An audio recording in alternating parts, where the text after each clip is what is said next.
Alright,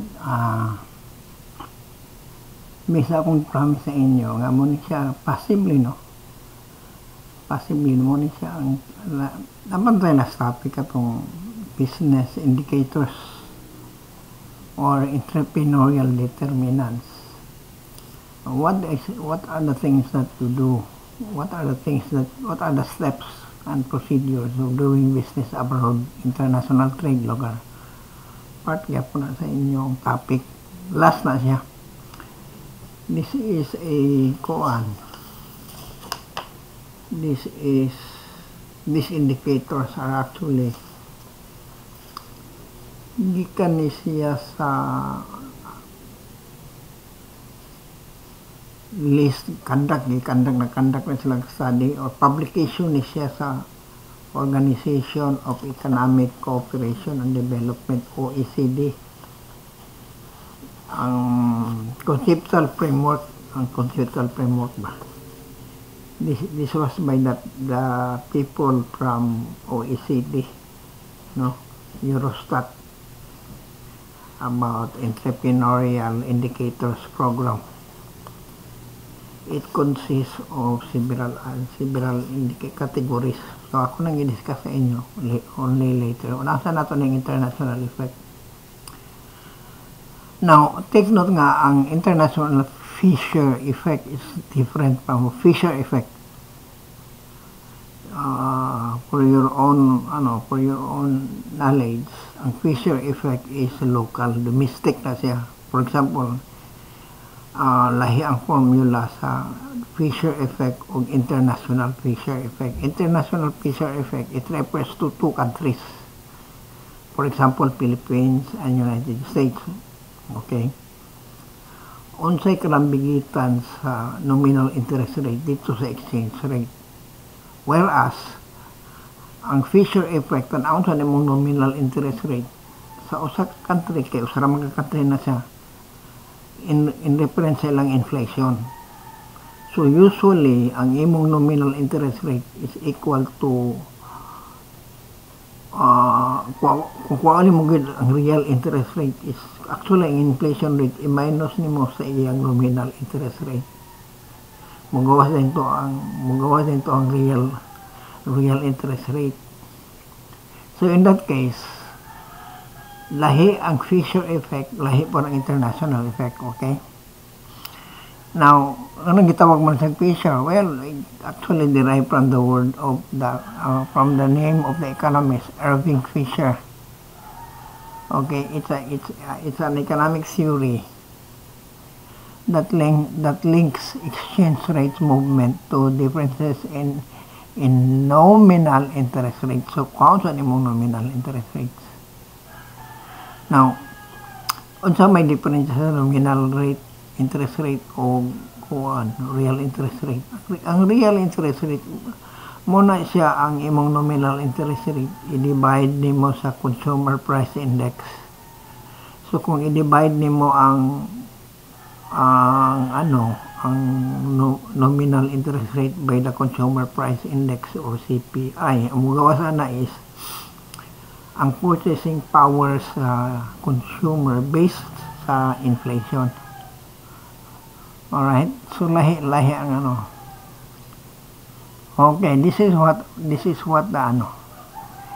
there is an empirical evidence to support that for international Fisher effect is mixed. Yeah, that's true. Kay dili man lang kay interest rate o ang tanaw nimo nga maka-affect sa exchange rate. Pero kung significant gikayo, if you bring the interest rate to a significant level, magawas din nga ang international Fisher effect is true.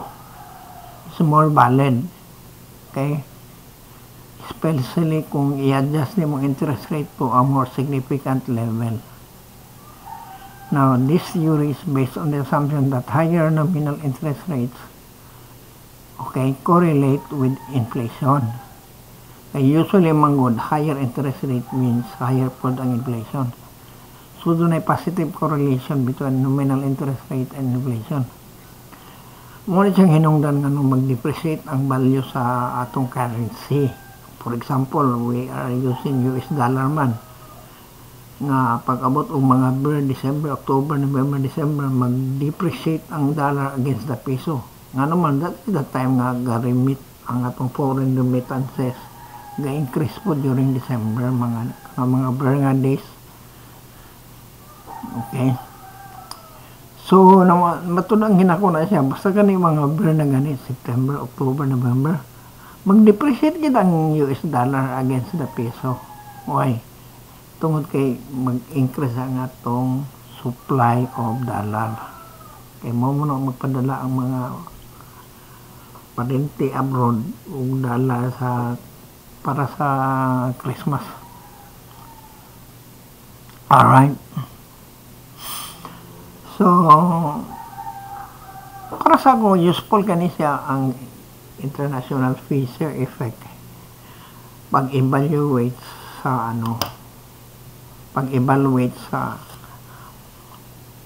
unsay value sa imong currency with respect to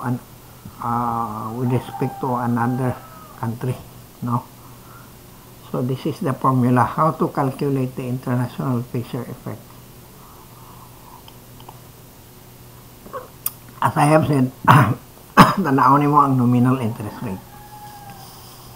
This is how to calculate. Tanawin mo nominal interest rate sa usa ka country 1. I-minus nimo sa nominal interest rate sa country 2. All over divided by 1 plus nominal interest rate of country 2, which is more or less kanang nga na. Meaning na it will approximate the difference between two nominal rates, right? For example, if the nominal interest rate in one country, let's say country A is 10%, dayon ang nominal rate sa country B is 5%. So you have 1 plus 0.05 is 1.05. I-divide mo na siya, ang difference, i-divide mo ana. Mag-depreciate ang dollar, ang value sa 4.75% ang pag-depreciate gikan sa 10%. Nag-depreciate sa 4.75%. Mas gamay ang iyang value, mas ni-depreciate iyang value compared sa country nga gamay ang interest rate. In other words, whenever two countries are compared, kinsa katong taas ang interest rate, nominal interest rate, unya they are engaged in trade, whether they are engaged or trade or not, bisa mag-trade sila dili. Ang labas gid na is mo depreciate gid ang imong value sa imong imong currency because of the inflation. Kaya kung taas ang interest rate, ang presumption manggida na is taas pa na imong inflation rate. So ang value sa imong currency compare sa ubang currency ka-depreciate siya tungod kay ang tao gatanaw nila ang inflation sa usa ka nasod. In other words, depende sa inyong sabot kung doon na ba inyong sabot kung mag-trade. Pero usually what happens is that ilagi nang i-consider ang inflation rate kay ang pricing sa produkto abroad or internationally magdepende sa presyo sa domestic and prices in domestic products and services mo po nilang gamiton pang export. In other words, pero may whether mag-trade or not, pero may ginatanawan sa prospective exporter and importer ang value sa imong currency based sa nominal interest rate. So this is the case, no? International Fisher effect. Alright. So you see here, ang 10% nahimo na siyang relative lang sa country B. Relative sa country B. Ang iyang 10% nahimo na sa 4.75% because The difference is 5%. So, magamay ang imong one, mag-depreciate ang imong currency nga naman. That is also the case where kana bitang except lang mag-intervene ang central bank. For example, ang central bank mo pagawas og memorandum circular nga ang interest rate had to change at lower level or higher level, depende silang pagtanaw. That is another story. So I'm speaking of floating exchange rate. Kung ang exchange rate o interest rate ga-float na siya depending sa demand sa market forces. Therefore, muna doon siya kay gibasihan man sa merkado, gibasihan sa market pulse, no? Pero gibasihan mo intervention, government intervention, lahi na po lang ang story, no?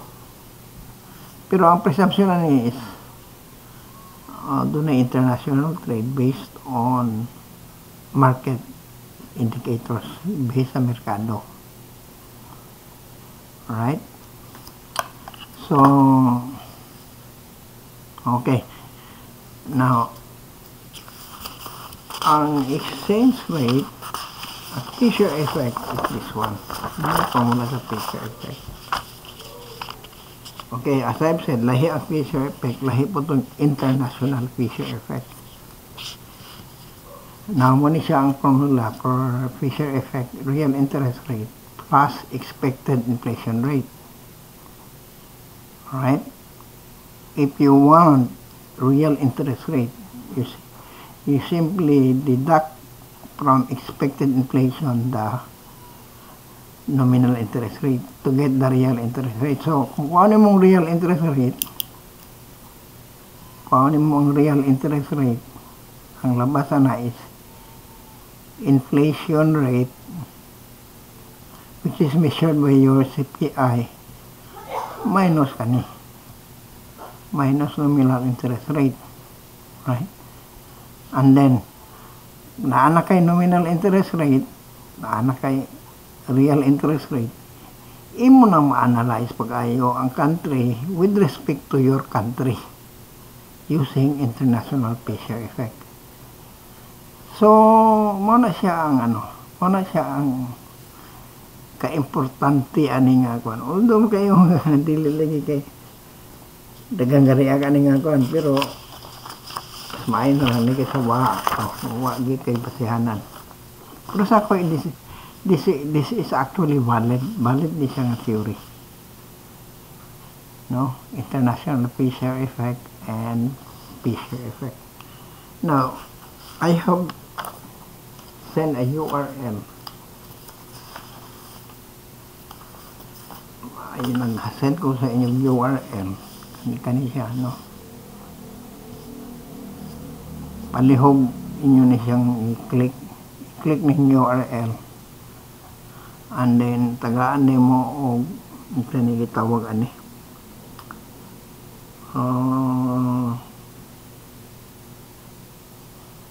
Kanisa 2017 man eh. Title ani is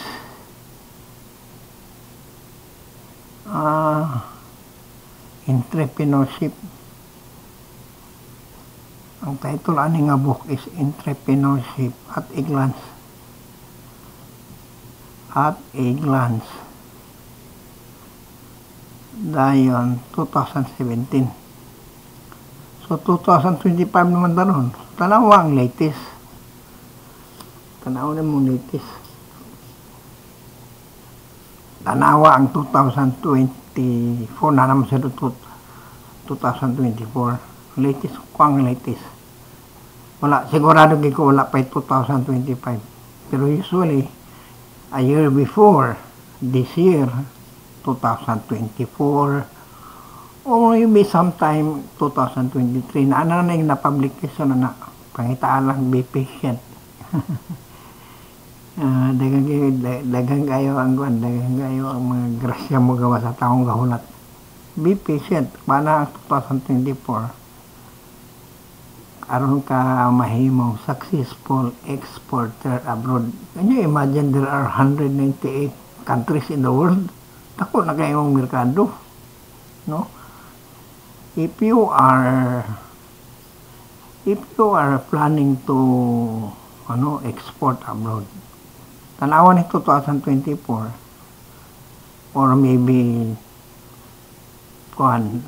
siro ang latest ganyan nila matu 23 to 24 na siya, no?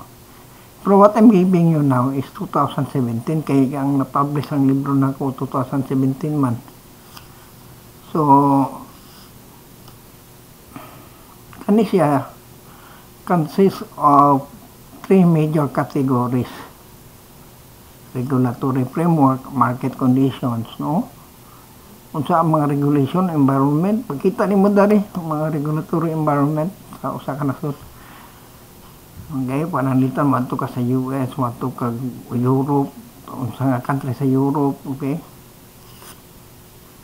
Dayon etc. Unsa ang pag-access og kwarta, access sa finance. Sa ang pag-create og diffuse sa knowledge nimo sa imong product. So this will serve as your steps and procedures of doing business abroad. Okay? So to give you muna siya ang title, Appendix B, List of Indicators of Entrepreneurial Determinants. Dayon ang table B.1. Kaya muna nga mga indicators.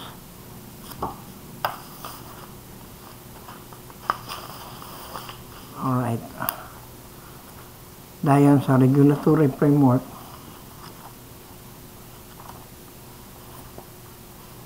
okay, sa regulatory framework, hindi ko naman yung basa, no?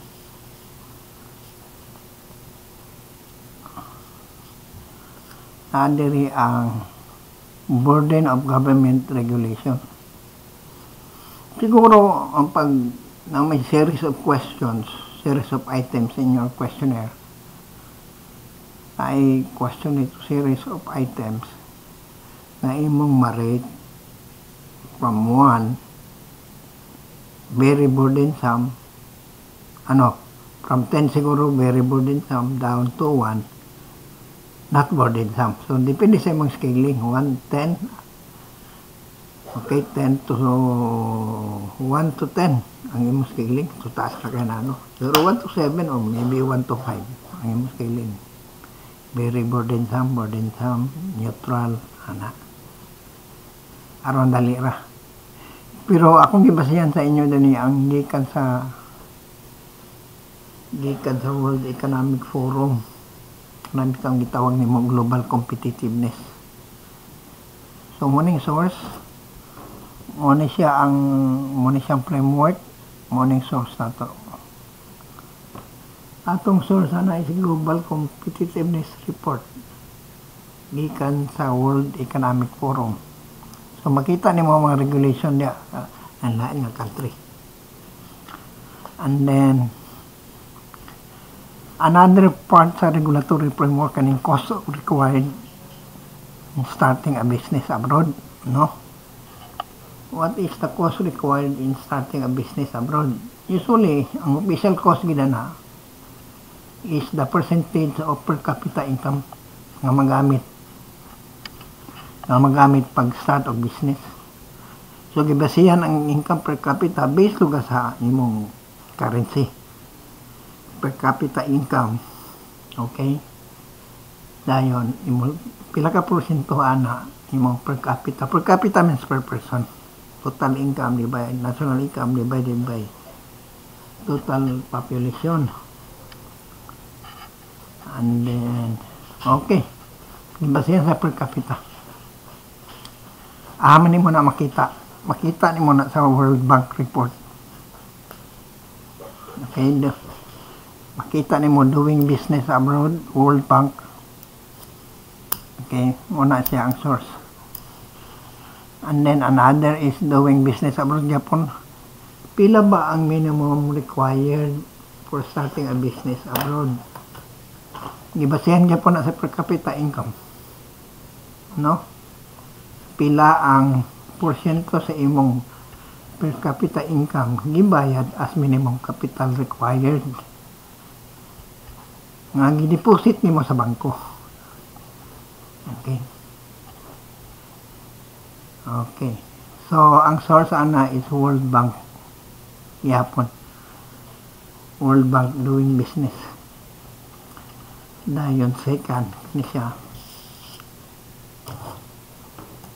Yeah.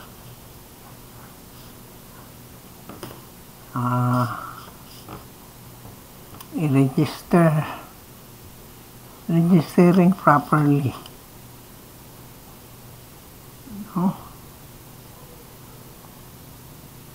No, pagdala din number of days. No, okay, tap ko.